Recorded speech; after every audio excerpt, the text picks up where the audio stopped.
तुमादिदेवः पुरुषा पुराणा तुमस्य विश्वस्य परम निधानम वेत्तास्य वेद्यम च परम च धाम त्वया ततं विश्वमनंत रूप वायु यमः अग्निवर्णा शशांकः प्रजापतिस्त्वं प्रपितामहस्य नमो नमस्तेस्तु सहस्त्र कृत्वा पुनश्च भूयोऽपि नमो नमस्ते पुनश्च भूयोऽपि नमो नमस्ते। वसुदेव सुतं देवं कंसचारूर्मर्दनं देवकी परमानंदम कृष्णं वंदे जगद्गुरुं कृष्णं वंदे जगद्गुरुं। कृष्णाय वासुदेवाय हरे परमात्मने प्रणत क्लेश नाशाय गोविंदाय नमो नमः गोविंदाय नमो नमः। हम सभी आज भगवत गीता ज्ञान के प्रेमी जन भगवत गीता के विशेष ज्ञान सत्र में उपस्थित हैं और हम सभी के मध्य भगवान श्री गोविंद की प्रत्यक्ष उपस्थिति है। ऐसा आभास होता है कि भगवान श्री गोविंद हम लोगों के साथ नित्य प्रति भगवत गीता ज्ञान सत्र में पधारते हैं और उनकी अनुकंपा और कृपा से ही ये विशिष्ट ज्ञान सत्र नित्य निरंतर आबाद गति से प्रभावित हो रहा है। चलते हैं आइए आज के विषय की ओर। हम सभी ने अध्याय संख्या 8 अक्षर ब्रह्म योग के श्लोक संख्या 14 पर विगत 3 सत्रों से विचार किया था। आज ये चौथा सत्र है जिस पर हम पुनः उसी श्लोक पर विचार करेंगे, क्योंकि इसका जो पूर्वार्थ अंश है अनन्य चेता सत्यम यो माम स्मरत नित्यशः, इस पर विचार हो चुका था और तस्याहम सुलभा पार्थो नित्युक्त योगिनः पर विचार होना है। तो पहले हम श्लोक पर इसके पूर्वार्ध भाव अंश पर एक दृष्टि डाल लें और तदुपरांत हम आगे इसकी व्याख्या का प्रयास भगवान श्री गोविंद की कृपा से करें। श्री भगवान ने कहा कि जो कोई साधक मेरे में अपने चित्त को अनन्य कर देता है, नित्य और सतत मेरे को अपनी स्मृति में लाता है, उस नित्य युक्त योगी के लिए मैं सुलभ हूँ। ये बात श्री भगवान ने कही थी। तो विगत सत्र में ये चर्चा हुई थी अनन्य चेता क्या है और श्री भगवान का सतत और नित्य स्मरण कैसे होता है, इस पर चर्चा हुई थी। आज की जो चर्चा है हम नित्य युक्त से योजना पर करेंगे। देखिए, मनुष्य का चित्त अगर श्री भगवान के चिंतन में निर्बाध गति से प्रवेश कर जाए, अर्थात साधक के चित्त के चिंतन का विषय एकमात्र श्री भगवान गोविंद ही रह जाए, संसारिक कोई विषय न रहे, चित्त के चिंतन के प्रवाह में श्री भगवान गोविंद बैठ जाए और बैठने के उपरांत वो चित्त के चिंतन के प्रवाह से बाहर ना आ सके। समझिए इस बात को आप, चिंतन के प्रवाह में बैठ जाएं और अन्य जितने विषय हैं, जैसे हम किसी कमरे को, कक्ष को जब पूरी तरह से सभी प्रकार के सामानों से रिक्त करते हैं तो हमको कमरे के अंदर से जितना सामान है वो सब निकालना पड़ता है, और सभी सामान निकाल करके उसकी सफाई कर देते हैं हम। तो जो कमरा है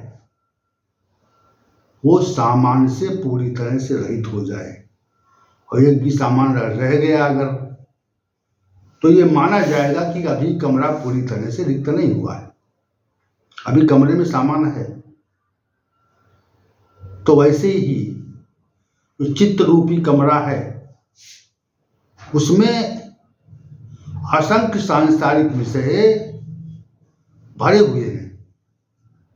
सांसारिक विषयों की जो गंदगी है और संसार के जो असंख्य विषय हैं वो सभी चित्त के चिंतन के प्रवाह में नित्य रहते हैं।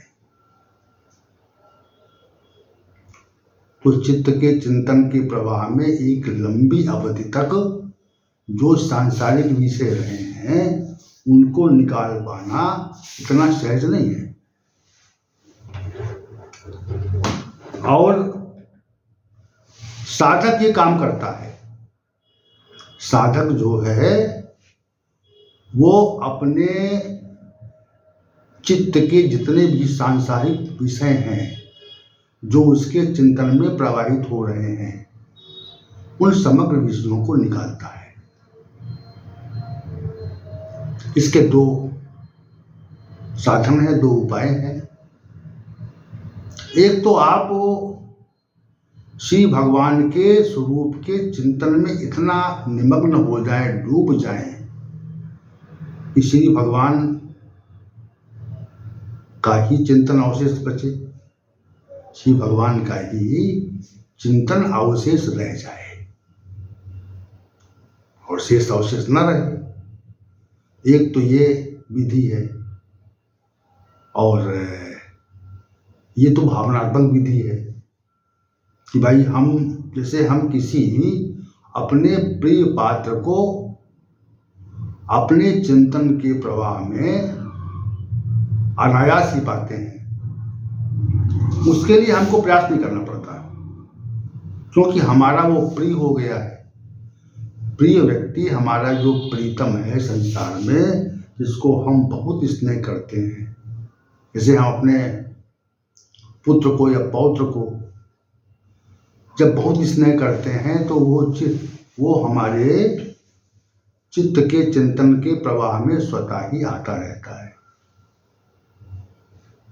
और उसके लिए प्रयास नहीं करना पड़ता हमें। वो पुत्र और पौत्रादि जो हैं उसके जो क्रियाकलाप हैं, उसके जो शुभ कार्य हैं, वो मनुष्य के चिंतन के प्रवाह में स्वतः आते रहते हैं, अनायास आते हैं ना। तो एक साधन तो ये है कि हम श्री भगवान को अपने चित्त के चिंतन के प्रवाह में उनको अपना प्रीतम मान करके ले आए। अब एक बात आप ध्यान दें कि जब हम किसी अपने प्रिय वस्तु का, प्रिय व्यक्ति का चिंतन करते हैं तो उस चिंतन की अवधि में जितने भी अन्य सांसारिक विषय हैं उनके चिंतन की स्थिति शून्य हो जाती, चिंतन का प्रवाह नहीं रहता, वो स्थिति शून्य हो जाती है।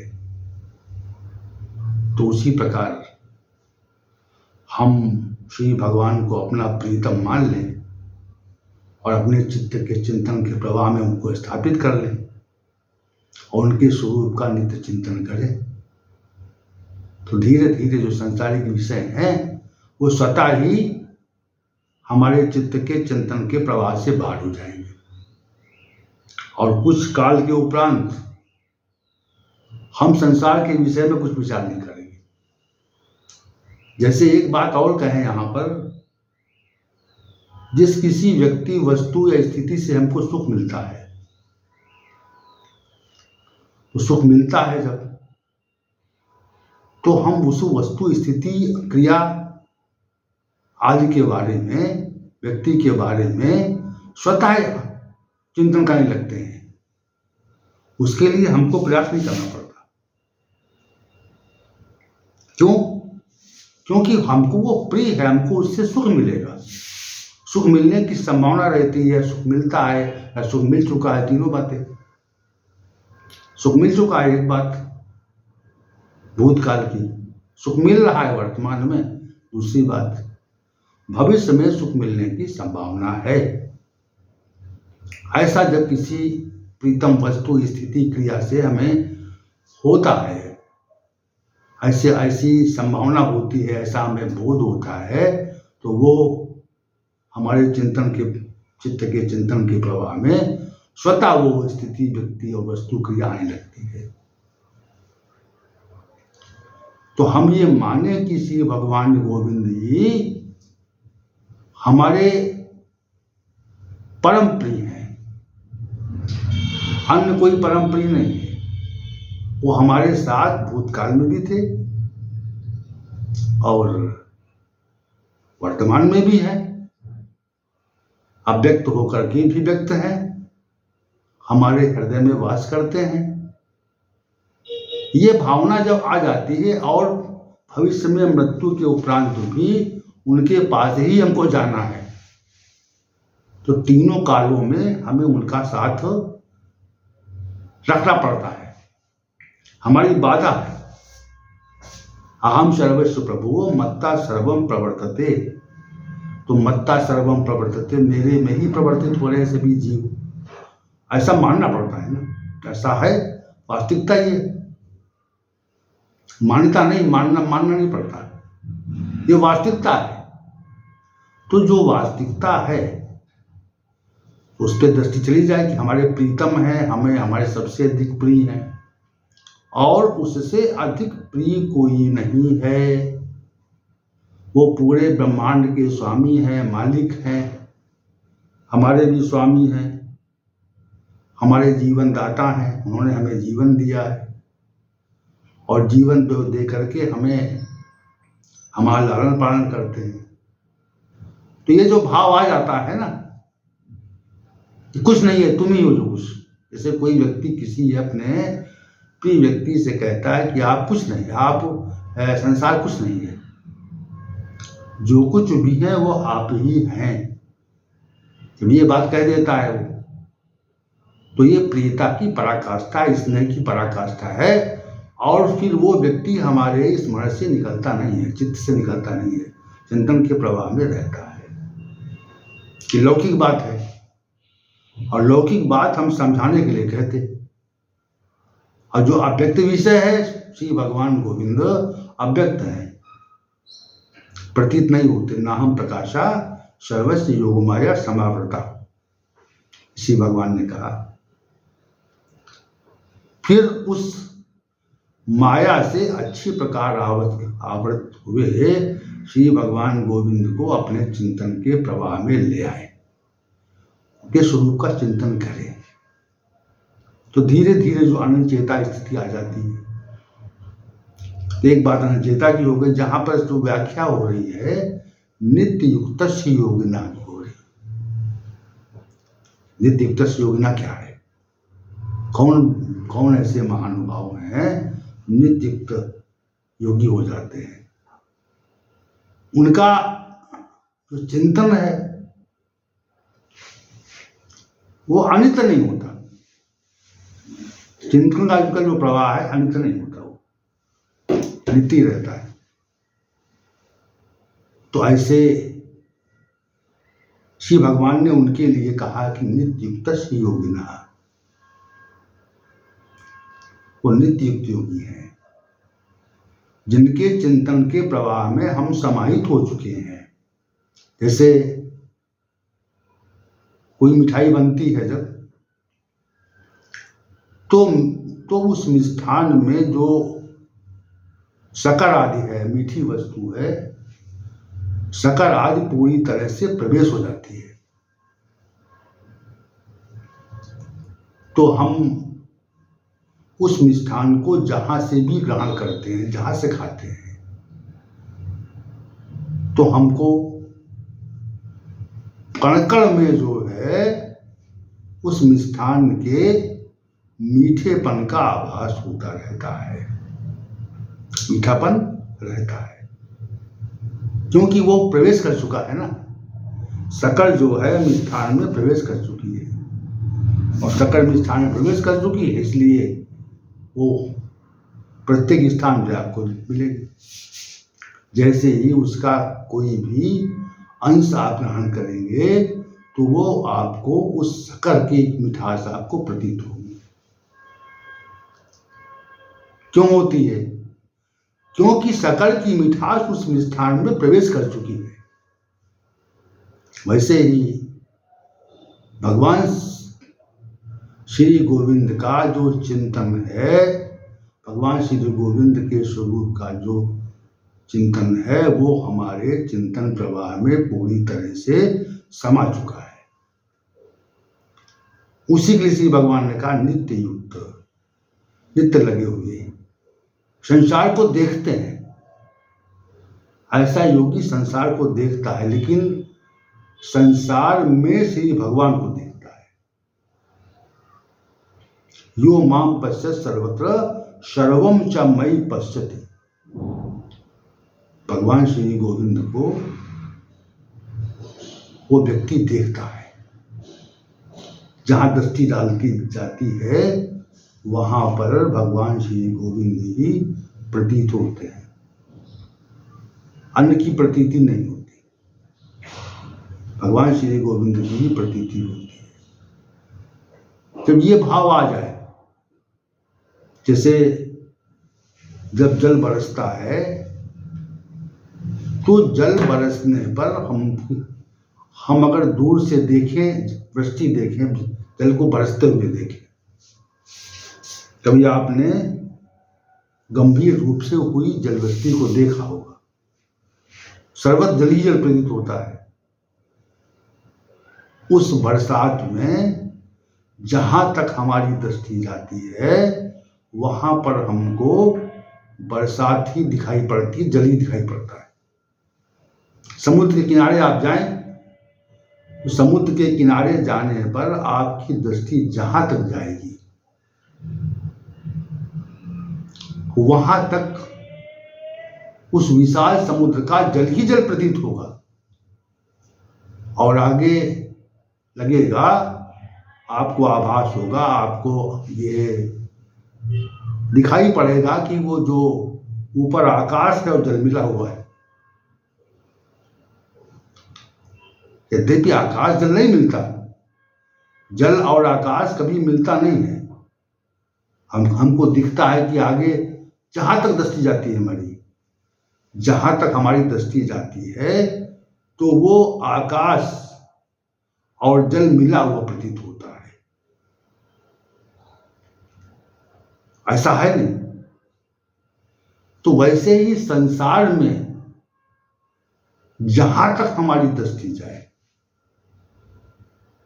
जहां तक हम देख सके, तो फिर हम भगवान श्री गोविंद को ही देखें। जहां दृष्टि जाए श्री भगवान गोविंद का ही दर्शन करें, क्योंकि समग्र प्राणियों में भगवान श्री गोविंद ही विराजमान है। उनका जो अंश जीव है उसकी सत्ता है, और जो ये सब कुछ देख रहे हैं आप, ये परमात्मा की रचनात्मक शक्ति प्रकृति के द्वारा निर्मित किया गया संसार है।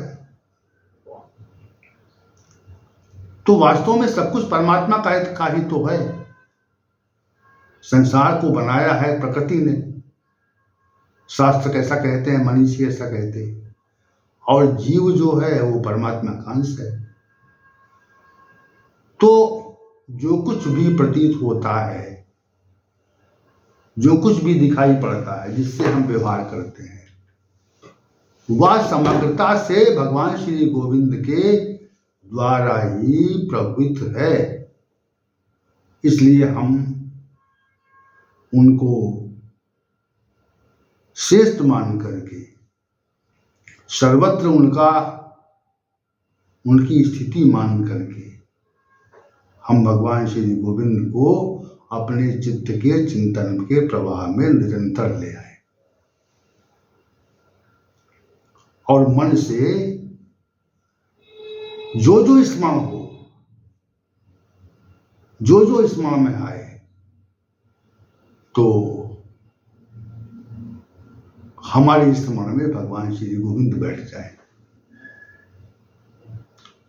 संसार की जो स्मृतियां हैं वो सब बाहर हो जाए, संसार हमारी स्मृति में न रहे। कथन तो सहज प्रतीत होता है, उसका प्रयोगात्मक स्वरूप अब आप प्रयास करेंगे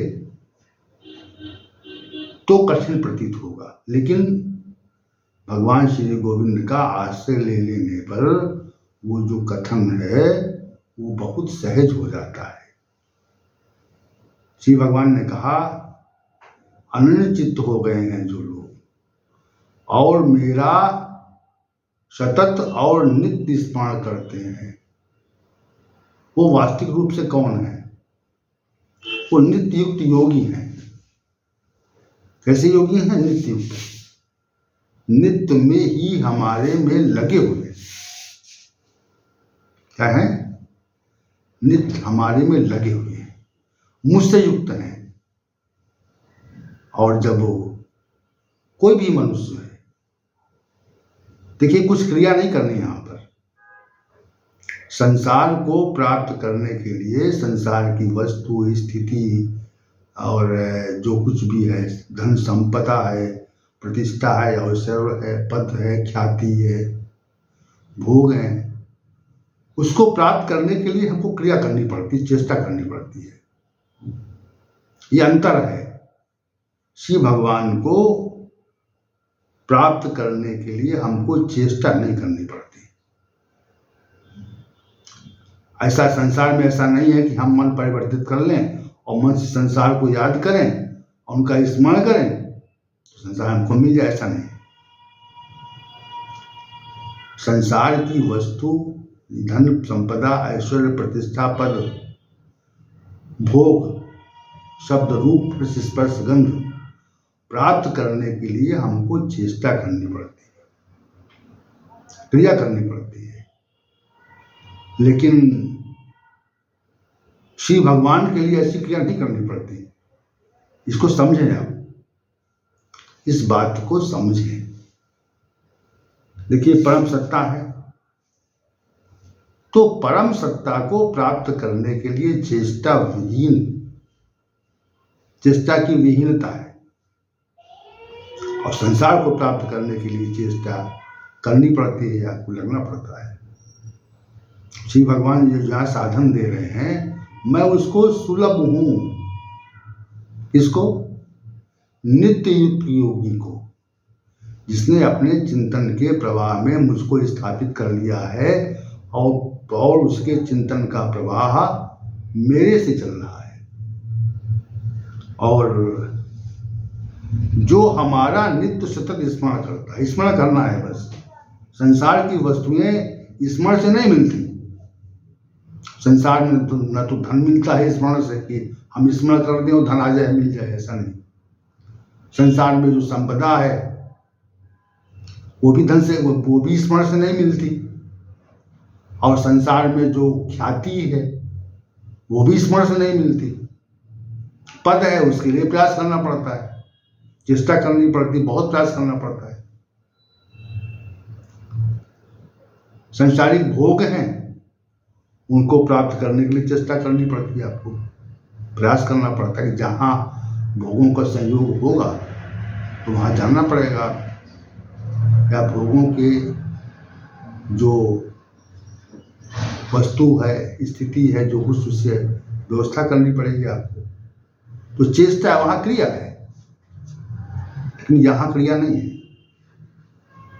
विशेष बात है कि श्री भगवान गोविंद को सहज उपलब्ध करने के लिए, प्राप्त करने के लिए क्रिया नहीं है, केवल भाव है। अच्छा, आप इतना क्या नहीं कर सकते क्या? हमको याद करो। जैसे कोई व्यक्ति कहे कि हमको केवल याद करो, आप हम आ जाएंगे। कहीं जाना नहीं आपको। कोई व्यक्ति ये कहे कि हमको आप मन से याद कर लो, हमारे बारे में आप चिंतन किया करो, हम मिल जाएंगे आपको। तो संसार में संभव नहीं है ये, किसी व्यक्ति का चिंतन करें, किसी व्यक्ति को याद करें और आपको मिल जाए वो। उसके लिए उसको आना पड़ेगा, आपको जाना पड़ेगा। तो संसार की जो स्थिति वो पृथक है, इसके प्रतिकूल है। और जो परम सत्ता की प्राप्ति की स्थिति है, सुलभता यहाँ पे कह रहे हैं, सुलभ हूं मैं उसके लिए। तस्याहम सुलभा पार्थ, इसके लिए नित्य युक्त योगी के लिए जो अनंचित हो गया है, इसने अपने चिंतन के प्रवाह में मुझको स्थापित कर लिया है और जो मेरा सतत और नित्य स्मरण करता है, उसके लिए मैं सुलभ हूं। साधन पर दृष्टि डालिए आप। श्री भगवान गोविंद के द्वारा जो कुछ कहा जा रहा है उस साधन पर दृष्टि डालिए आप, विचार कीजिए उस बारे में। गोविंद कह क्या रहे हैं, क्या कहना चाह रहे हैं भगवान गोविंद, कि मैं उसके लिए सुलभ हूं। केवल चिंतन के विषय को परिवर्तित कर लेने से, केवल उनकी याद कर लेने से, नित्य याद कर लेने से, केवल उनका निरंतर स्मरण करने से परम सत्ता हमारे सामने प्रकट हो जाती है। ये चमत्कारिक बात है ना, कि परम सत्ता जो है वो प्रतीत नहीं होती, उसकी प्रतीति सामान्य रूप से नहीं होती। ये साधन दिया कि हाँ हम प्रकट हो जाएंगे, हमें प्रेम से याद करो, बस हमारे स्वरूप के बारे में चिंतन करो, आप हम आ जाएंगे। क्यों आ जाएंगे? क्योंकि उसकी जो स्थिति है वो सर्वत्र है, हमारे हृदय में बैठा हुआ है। ईश्वरा सर्वभूता नाम हृदय से अर्जुन तिष्ठति, रहते हैं भगवान श्री गोविंद, रहते हैं। लेकिन कोई व्यक्ति तो नहीं रहता, कोई व्यक्ति कहीं दूर देश हो तो वो यहां नहीं है, वो जहां है वहीं है। कोई वस्तु है जो वो जहां है वहीं है, यहां नहीं है। वो सुलभ नहीं है हमारे लिए। कोई वस्तु दूर देश में हो जो, तो हमारे लिए सुलभ नहीं है, वो दुर्लभ है। भगवान कह रहे हैं कि हम सुलभ हैं भाई, केवल हमको अपने चिंतन के प्रवाह में अनन्य रूप से ले आओ।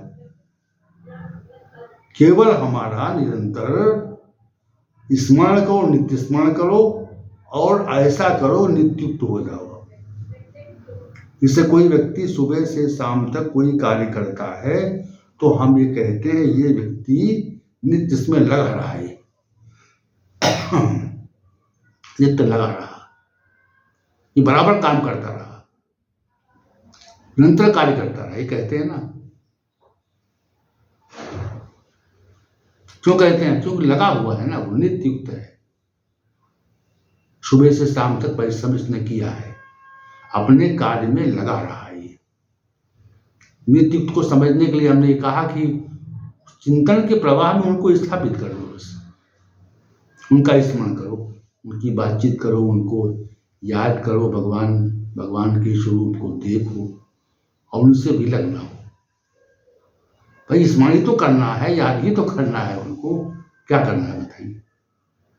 उनको प्राप्ति के लिए याद करना है केवल। अनेक जितने साधन हैं उन साधनों पर दृष्टि जाएगी अगर, तो वो साधन कठिन कठिन प्रतीत होंगे। ये सब भगवान श्री भगवान बहुत सहज साधन दे रहे हैं। तस्याहम सुलभा पार्थ, नित्युक्त योगिना, नित्युक्त योगी के लिए मैं सुलभ हूं। अब यहां प्रकट करना हो उनको अगर, तो भाई शांत भाव से बैठ करके उनका स्मरण करो,